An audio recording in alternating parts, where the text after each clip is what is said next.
ekhetha igumgedlela inkosi enkulu uBombela isitimela samampondo babamkhulu phakade. Amen. Sesiside isikhathi esesihlalwe uye uShembe kule ndawo yasemseleni njengoba bahlala izinsuku ezine. Sekufike sona isikhathi sokuthi ahambe njengoba base bemtshelile abasezulwini ukuthi uyafuneka ekuphakameni. Umsebenzi ayewuthunywe lapha emhlabeni usesiqedile isigaba sakhe. Kodwa kwakuyilo phela ilukuluku lokuzwa ukuthi kunamaNazaretha amaningi aphendukile emseleni aphendulwe uye uMbazini.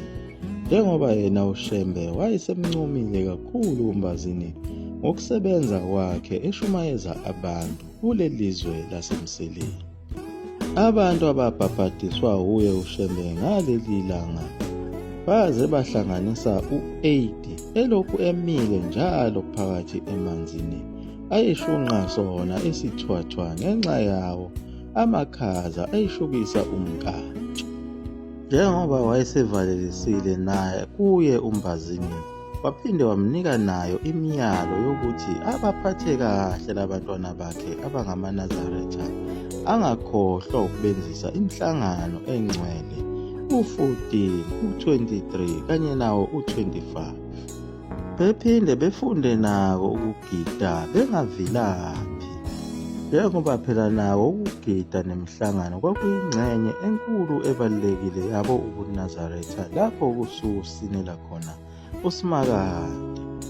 Wavalelisa uShembe washo nokusho ukuthi usejahe ukuphindela emumva ekuphakameni ngoba isikhathi sakhe sesiphelile.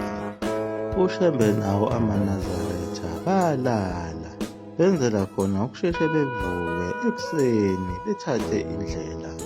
Balala kuwo lo muzi okuthiwa kuseMpande owase uyithempeli lawo amaNazaretha. Lona phela uShembe ayithena uzozala lo muzi uzale omunye umuzi okuyothiwa iLona.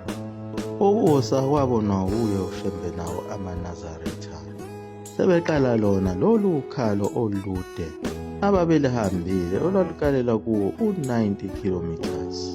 Kodwa ngalo usizo lukaJohannes Zikhali owathi le ndlela enihambe ngayo iyathathela kakhulu inde, ikhona enye indlela enqamlelayo enganazo na izintaba.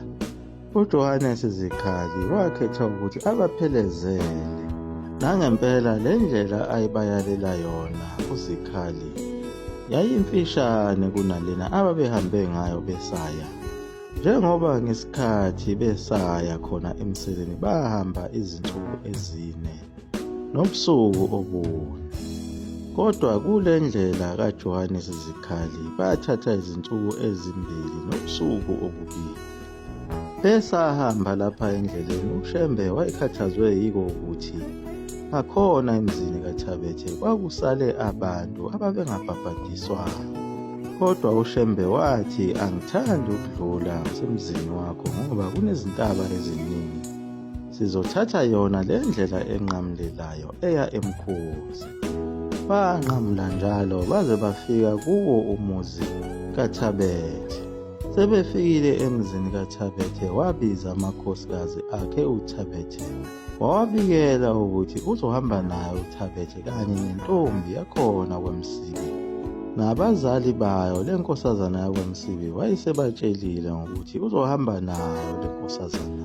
Balala khona emzini kaThabethe, bavuka ngakusasa bangena indlela bephelezelwa yiwo amakhosikazi akhe uThabethe. Ilapho uShembe afike athenga khona isaka lempuphu ethengela abantwana bakhe uThabethe. Bahamba njalo bebheke khona esiteshini eMkhuze.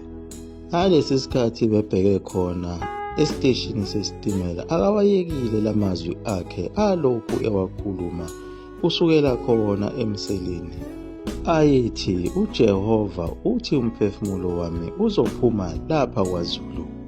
Ungikhombisile izindawo ezintathu. Kungenzeka kube umuzi waseThembalimle, noma evela Bahleke Ongoye, noma eMkhayideni eMzingazi.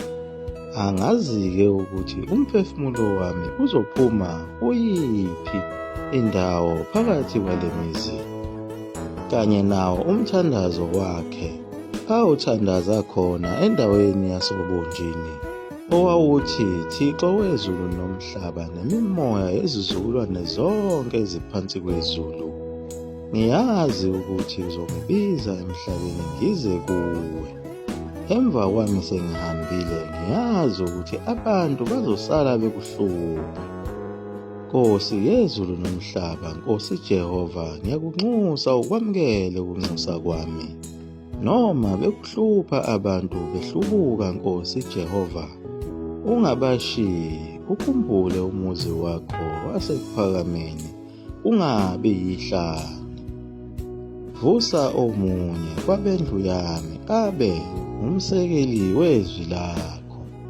Umnike inhliziyo yokwesaba nokubekezelela umsebenzi wakho. Angithandi umsebenzi wakho usale uchitheka emva kwami, wena Thixo wezulu. Amen. Wawusho njalo umthandazo wakhe uShembe aqala ukuthandaza khona obunjini. Phela uShembe wayibonisiwe ngawo umuzi wasekuphakameni ukuthi uyophela, njengoba wayesalokhu enxusa yena uNkulunkulu ngaso isibonakaliso ayekade sibonile ngomuzi wasekuphakameni ukuthi uyonuka, njengoba wayitshele yona inkosazana uMamTumwa ukuthi lo muzi uyoba nephunga elibi elifana nephunga elisemshinini kashukela, lapho okugaywa khona umoba. Kodwa uShembe lapha wayeselokhu emnxuse njalo uNkulunkulu ukuthi lo muzi ungabi yihlane. Bahamba baze bafika khona esiteshini sesitimela eMkhuze. Bafika bathenga amathikithi okugibela isitimela. Maqede bagibela esitimeleni. Sahamba njalo isitimela sisuka khona eMkhuze sesibheke khona manje eMtukatuka. Kuthe uma sesifika eMtukatuka salayisha abantu sabe sesiyasuka. uShembe wabayalela ayehamba nabo ukuthi abaphume kuyikhushi, bathi ukumshiya kancane bayohlala kwamanye amakhushi asale yedwa. Sekuseduze phela kwelasempangeni lapho umphefumulo wakhe ozosala khona. Wabe sebayalela ukuthi bangavumeli noyedwa umuntu azongena kuleli gumbi. Owayegadile khona emnyango uye phela umfundisi uThabethe, owayelokhu ebatshela abantu abaqhamuka befuna ukuzongena kuleli gumbi, ebatshela ukuthi abadlule bengangeni kuleli gumbi elalinoShembe. Sahamba isitimela saze safika khona esiteshini esilandelayo esitheza. Elokhu eqhubeke njalo umfundisi uThabethe ebadlulisa abantu, kanti uThabethe akabuzanga elangeni kwabe sekuqhamuka esinye isiqhwaga sendoda eyambuza ukuthi umeleni lapha. Yaqeda lapho yathi, nina abantu bakaloliwe aniyigcini imithetho yenu, udluka lapha.